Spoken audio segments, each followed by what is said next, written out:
Yeah.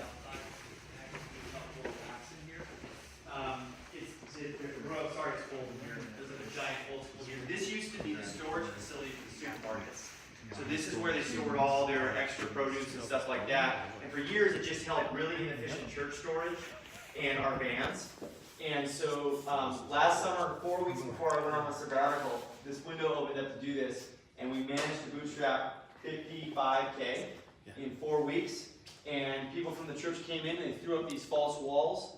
They redid all the storage. We took some of our youth storage and put it in the garage at that college house we have across the street. We shifted stuff around, brought floor mats in. Ty Singleton, who runs the program, bought the equipment, and we launched at the end of September. And I think I said earlier, we just crossed the 50 student mark last week.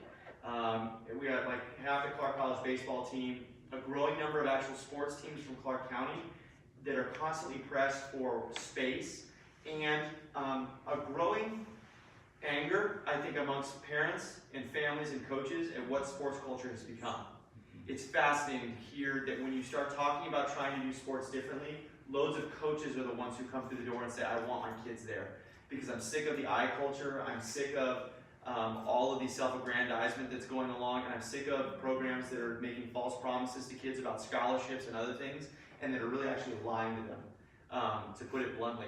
And so they're looking for a healthy alternative to that. And so we've been inundated, actually, with people who want, because they know who Ty is, and they know the kind of person that he is, who want to have, to come and do this. We've definitely benefited from a long history of Ty's relationships in this community and in the sports world that give him a certain amount of credibility to pull this off.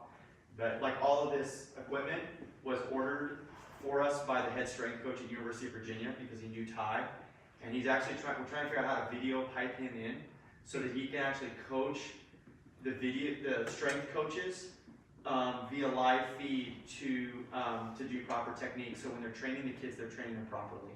And Ed is not a person of faith. In fact, he is very much not a person of faith, but he is continually intrigued by Ty's faith and is absolutely fascinated by this work that's happening here. And so he is willing to help design the curriculum, be piped in via video. He's willing to carve out his passion time. There's passion dollars, there's also passion time. And he's willing to lay down part of his life for the sake of this because he can see the inherent goodness in it. And it's really cool to see that happening in different places. So there's different cycles that happen in here. It's 6-week cycles. They have to start with 6 weeks of technique before they can move on to any strength building. And until they've got that down, Ty will not let them work to building any heavy weightlifting at all. Middle schoolers just use medicine balls and strength bands and things like that because it's appropriate for the age, and we're starting to expand that out to the gym down below. But it's remarkable. It's been really cool to watch that and to hear it in here, which is noisy because they're like bouncing the weight bars off the ground. It makes your walls in your office shake. The messiness of the ministry is really good too.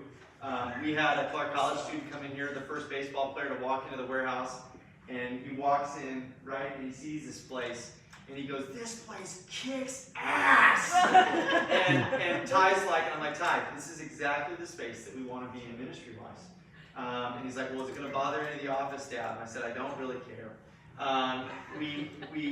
It's really cool to see, you know, just that this is a meaningful ministry for people well outside the walls of the church. Anyway, so it's amazing to see what people did. I was gone while this transformation was taking place, and it was just so phenomenal to come back and get to start assembling the equipment with Ty, because I got to do some of that,